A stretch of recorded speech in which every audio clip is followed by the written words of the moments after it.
Hello everyone, welcome back to my channel.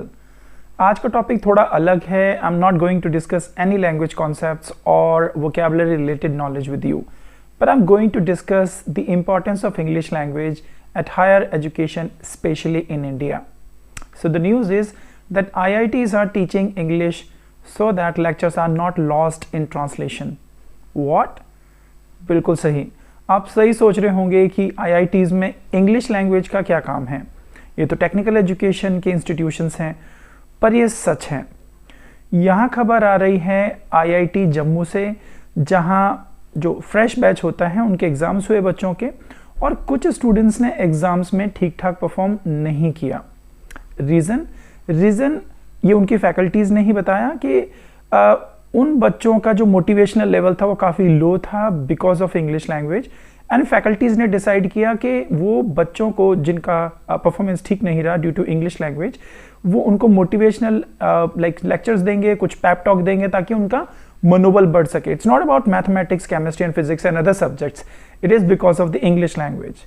इसी दौरान faculties को ये भी रियलाइज़ हुआ कि जो कई सारे स्टूडेंट्स हैं, खास तौर से जो ग्रामीण क्षेत्र, रूरल बैकग्राउंड के जो बच्चे हैं, उनका अंग्रेजी लैंग्वेज में जो प्रोफिशिएंसी है वो ठीक नहीं है, और उन्हीं बच्चों का जो लेक्चर फॉलो करने का तरीका था वो इंग्लिश की वजह से काफ़ी कमज़ोर था, and result that poor performance. Yeah I know it is disappointing कि इंग्लिश की वजह से उनकी परफॉर्मेंस को जज किया जा रहा है। It's okay. इसके बाद इंस्टीट्यूट ने लैंग्वेज प्रोफिशिएंसी जो प्रोफिशिएंसी टेस्ट है वो लेने का एक डिसीजन लिया, और उन्होंने उन स्टूडेंट्स को आइडेंटिफाई किया जिनकी इंग्लिश में जो प्रोफिशिएंसी है या उनकी जो एफिशिएंसी है वो काफ़ी कमज़ोर है, और उनको इंग्लिश लैंग्वेज प्रोवाइड कराने का भी डिसीजन लिया। That is the stand of the faculties. उन्होंने बच्चों को छोड़ा नहीं ऐसे। उनके प्रोफिशिएंसी लेवल को 3 लेवल में डिवाइड किया, जो कि बहुत कॉमन है, जनरल है। That is beginner, intermediate and advance level. Yes, please make it right that there are 3 levels in English language, almost in all the language, right? तो beginner, intermediate and advanced, please remember these language levels. And surprisingly जो 60% बच्चे थे जिनका ये test लिया गया proficiency level, उसमें से 60% बच्चे बिगिनर लेवल में आए। ना can you understand the level of these students in English language? Okay, and these students will be taught basic grammar, conversational skills, which most of you guys avoid, basic grammar and vocabulary. Okay, in the advanced category they will be taught English literature, that is little bit deep of English. This is an initiative we have just launched and hope to see results. ये कहना है कानन अय्यर, जो कि dean academics हैं जम्मू के। Okay, so when IIT Jammu Dean discussed the same issue at an IIT Directors Forum at a conference, Pan IIT World of Technology, there was a consensus among his counterparts. जितने भी समकालीन और जो directors हैं, most of the directors said the same thing कि बच्चों का English में प्रॉब्लम है। कई डायरेक्टर्स और डीन ने कहा कि वो एक्स्ट्रा एफर्ट ले रहे हैं और कुछ एक्स्ट्रा मेजर्स ले रहे हैं to ensure a smooth transition for students on their respective campuses. So faculties have been doing their best to help these students, specially in terms of language proficiency. वहीं IIT Jodhpur director professor Shantanu Chaudhary का कहना है कि वो diagnostic test ले रहे हैं बच्चों की इंग्लिश लैंग्वेज प्रोफिशिएंसी समझने के लिए। Once students walk into the campus, they provide them the best test and then the necessary training, specially in listening and reading comprehension. So reading and listening comprehension का test क्यों दे रहे हैं, उसी की ज़्यादा क्लासेस क्यों दे रहे हैं? Because if you divide language in 4 skills, LSRW, listening, speaking, reading and writing. So listening और रीडिंग को हम लोग रिसेप्टिव स्किल्स में डिवाइड कर सकते हैं। Receptive means we absorb language with the help of reading and listening. Okay, while reading gives me the overall view of the language, उसकी spelling कैसी है, उसका लेआउट कैसा है, स्पेलिंग्स कैसी होती हैं, पंक्चुएशन कैसा है। वहीं लिसनिंग मुझे साउंड्स के बारे में बताती है। सो इसीलिए ज़्यादातर फैकल्टीज़ का यही कहना है कि बच्चों को रीडिंग और लिसनिंग पे ज़्यादा फोकस कराएं, ताकि उनका लैंग्वेज में जो कनेक्शन है दैट दे कैन बिल्ड। यही नहीं, डीन का कहना है कि वो सप्लीमेंट्री हिंदी मटेरियल भी प्रोवाइड करा रहे हैं, हिंदी के subtitles, okay, with the videos, ताकि वो कुछ समझ सकें। और लैब मैनुअल के जो क्वेश्चन पेपर है वो भी हिंदी में देने की कोशिश कर रहे हैं। Can you understand it? The dedication level of the faculties, Okay, there is also a provision to block a faculty's time to have discussion in Hindi. The problem is like the professor, they can cater to only 1 or 2 languages. ऐसा कहना है dean का, because they cannot provide help in more languages, right? So इतना भी कर रहे हैं, that's really appreciable. भाषा में इतना ज़्यादा वेरिएशन रखना भी उनके लिए पॉसिबल नहीं है।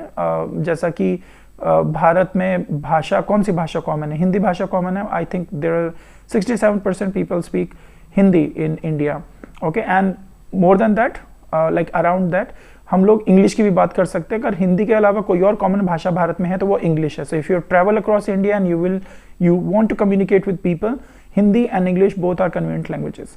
So academicians का कहना ये भी है कि जो असली परेशानी है वो जेई की कोचिंग की तैयारी में होती है। जैसे कि आप स्कूल जाते हैं तो वहाँ पर बच्चों को लैंग्वेजेस सिखाई जाती है, लेकिन कोचिंग सेंटर में सिर्फ उन्हें फिजिक्स, केमिस्ट्री और मैथ की प्रॉब्लम के बारे में बताया जाता है। लैंग्वेज की इतनी इंपॉर्टेंस के बारे में डिस्कशंस नहीं होता। जेई की तैयारी में सब तरह के बच्चे आते हैं। They all focus on 3 subjects, chemistry, physics and mathematics, but language proficiency के बारे में भी उनको बताया जाना चाहिए। ये कहना है के सत्यनारायण, जो कि आईआईटी तिरुपति के डायरेक्टर हैं। IIT Tirupati holds to credit compulsory language course in the first semester. Students who are not proficient in English in a test will have to choose English. The other students will have the options of languages like German, Japanese and Sanskrit. So ये options बच्चों के लिए हैं। जो English में fail हो जाते हैं उनको इंग्लिश ही पढ़नी होगी, जो इंग्लिश में क्लियर कर जाते हैं उनको बाकी लैंग्वेजेस का भी ऑप्शन है। एंड अनदर IIT पलक्कड़ के डायरेक्टर शेषाद्री शेखर का कहना है कि बच्चों की जो स्पीकिंग स्किल्स है फिर भी ठीक है comparatively, because they know how to speak little bit, but जब लिखने की बारी आती है तो उनकी जो यूनिफॉर्मिटी है लैंग्वेज राइटिंग में, उनके जो कोहेजन होता है, like how ideas are logically connected, वो बहुत पुअर है। And why it is happening, they say that students tend to think in their mother tongue. They write less and do not practice speaking in English. This means that their language suffer. Okay, so generally it happens with non-English speaking people. They tend to think in their own mother language. It could be Hindi, Bengali, and then they translate. So which does not support them natural speaking skills, and they do not gain that confidence that they require to speak English. Another reason could be due to the SMS language culture. The present generation is used to communicating with short messages and emoticons. I hope you are not using that. I never use that. I make sure that my sentences are always complete. I never use acronyms, short forms. Acronyms is okay, and I never use that short forms. And casual talk means that उनकी writing skills भी affect होगी और speaking भी. So make sure that you are not getting into communication, short communication, casual communication. उनका कहना ये भी है कि जो न्यू जनरेशन है वो भाषा को भाषा की तरह ना लेकर के सिर्फ एक कैजुअल कम्युनिकेशन के रूप में लेती हैं, जिसमें वर्ड्स और सेंटेंसेस स्ट्रक्चर काफ़ी कैजुअल होता है। I hope you understand what I am talking about. IIT Palakkad has year long in person English classes for BTech students. In addition, a computer assisted listening, writing, reading, speaking course for English learners has also been set. Students can go through the course at their own pace. That's good. So आजकल काफ़ी self learning applications आ गई हैं, so with the help of them these things are possible, but good that IITs are doing this kind of effort. Another IIT Bhilai director Rajeev Prakash का कहना है कि language problems उन बच्चों में ज़्यादा होती है जिन्होंने 12th क्लास में इंग्लिश नहीं ली होती. It may be your fear of English and it may be your reluctance to learn English as well. उनका कहना ये भी है कि स्पेशल स्क्रीनिंग कॉलेज में रखते हैं अपने कॉलेज में, ताकि वो उन बच्चों को पता लगा पाए जिनकी इंग्लिश कमज़ोर है और उनको स्पेशल हेल्प दे सके इंग्लिश सीखने में.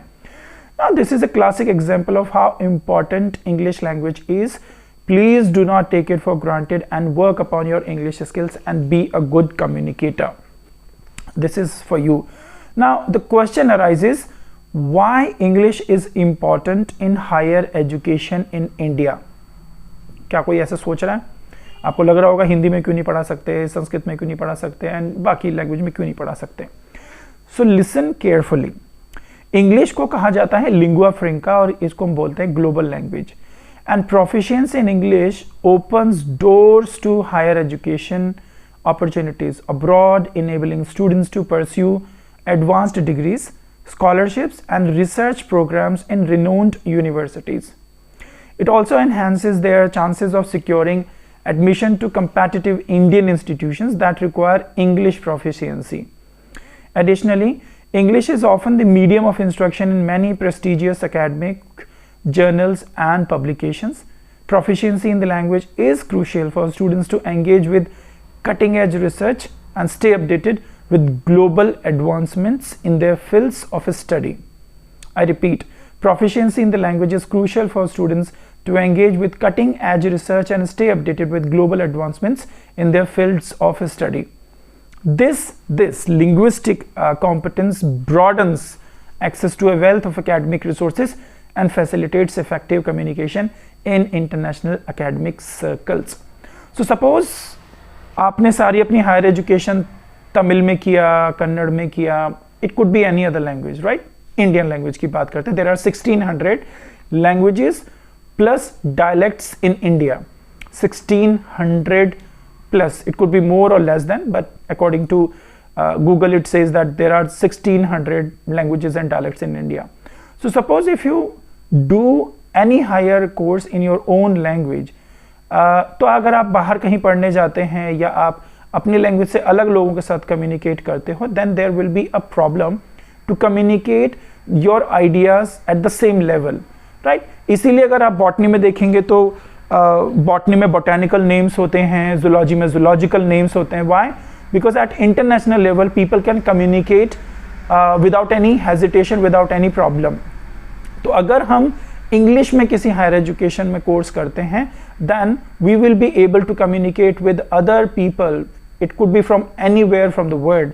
So we can communicate them our ideas and we will be able to understand their ideas as well. There are lots of research going on across the world. And if I want to access what is happening in those research, you can easily understand that with the help of English language. इसीलिए higher education में जो है English को apply किया गया है. You may or may not be against it. I would say that rather than taking it as a foreign language, we should take it as a professional language and we should be proficient in it so that I have access to further information, better information which is happening across the world, rather than just looking down upon it or any other language. I'm not saying that English, Hindi, Tamil, Telugu, Kannada, we have all the beautiful languages, but we should make sure that we should be proficient in the language that connects me with rest of the people. Okay, so you might be speaking a language that I don't speak, or I may not be able to communicate my ideas in the language that I speak. So that's why I should have a common ground, एक common ground हो हमारे पास जिससे हम दूसरे को समझ सकें और अपनी भाषा समझा सकें. So I request everyone, especially the BTech students and 12th class students who are going for higher education, make sure that you are good at your favorite subjects. It could be anything: economics, geography, history, it could be. But when it comes to communicating with others, make sure that you are really proficient, first of all, in your mother tongue, then in English language. In India, English is not a foreign language at all. It has been here for 200 plus years and it is a second language in India. So you could be speaking Hindi, you could be speaking Marathi, but your second language should be any language that connects you to the rest of the world or to other people who do not speak your language. Thank you for today.